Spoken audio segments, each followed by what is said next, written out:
Dear children, good morning. How are you, dear children? I hope you all are fit and fine. Today, I am going to teach you Standard 6 Social Science, Chapter 9. All of you kindly open at page number 75. Children, we already know iron tools helped in clearing forests.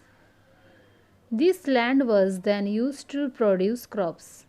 The iron plugs made it possible to produce more where soil was hard and needed plugging. Now we will read Life in Village, Growth of Crafts, the second urbanization, life in towns, crafts and crafts persons. Okay, children? See, in the last chapter we have read about the establishment of kingdoms and empires that led to increase in agriculture and trade. This period also saw the development of various art and crafts.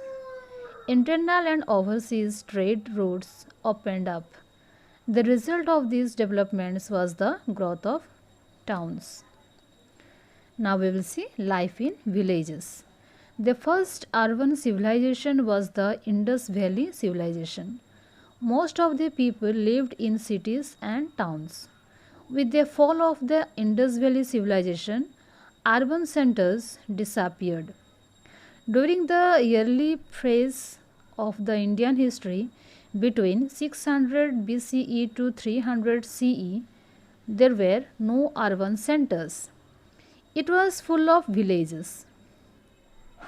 The people in the villages belonged to different groups.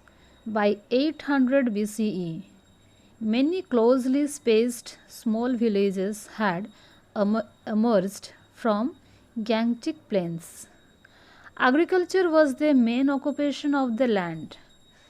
There were mainly three different kinds of people engaged in farming from in the northern Indian villages. They were the Gram Bhojaka, Grihapatis and Dasa Karmakara.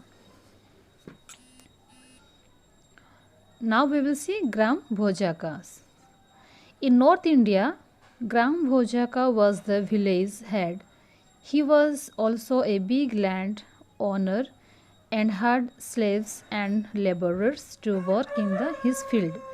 He performed the following functions. Now we will see what are the functions one by one. Number one, he held a powerful position and was often asked by the king to collect land and other taxes from the village. Number two, sometimes he also played the roles of the police and judge. Number three, he was often the largest landowner. He got his land cultivated by slaves and hired workers. Next, we will see Grihapatis. What is Grihapatis? Grihapatis were smaller landowners. They were independent farmers. Dasha Karmakara. These were landless agricultural laborers. They had to earn their livelihood by working on other fields. Children, turn the page. In the southern part of the country or the Tamil region, there were three kinds of people engaging in agriculture. Number one, Velarars. Velarars were the rich landowners. Second, Uzvahar. The smaller landowners were called Uzavar. Kadaishiyar and Adimal. Kadaishiyar and Adimal were the landless laborers. Occupations. During this period, agriculture was the main occupation in the village. With the invention of new tools and implements, more and more land was brought under cultivation, which led to agriculture intensification.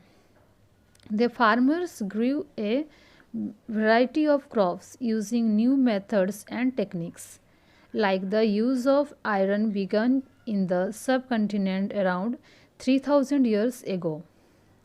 Next, we will see iron tools. Use of iron tools had increased agricultural production. Iron tools like axes, iron plowshares, and sickles were important for agriculture. Children, this is a picture of iron tools. Next, we will see transplantation. What is transplantation? The system of transplantation also increased production. People began transplanting paddy. Farmers grew saplings and then planted them in the fields. This led to increased production. Irrigation. The people now began knowing the importance of irrigation facilities.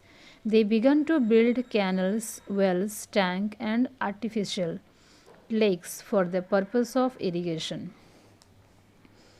Next, we will discuss position of woman. The husband had the unlimited rights over his wife. The upper class woman had no freedom. She couldn't go outside and house the house without the permission of her husband. Only at dawn she could go out for work, so no man could see her. Their employers had the right to punish them if they did not carry out the work well. Next, we'll see village life. The people in the village fully cooperated with each other and lived a peaceful life. They discussed their affairs in the open. They cooperated with one another to build roads, parks, and public places. Villages were linked with one another by roads and waterway. Corn, cotton, sugarcane, fruits, and vegetables were grown. Forced labor was not known at all. Next, we will discuss growth of crafts. Crafts and art and crafts also flourished. Each village had potters, weavers, carpenters, goldsmiths, blacksmiths, and some other craftsmen. Later, when towns developed, some craftsmen migrated to the towns. Next, we'll see increase in trade. Growth of agriculture led to the growth of other occupations including trade. Villages supplied the goods to the towns. These were either used by the townsmen or they were sent to other regions. This led to trade merchants and traders participating in both internal and external trade. India also traded with the Roman Empire. Okay, children, thank you.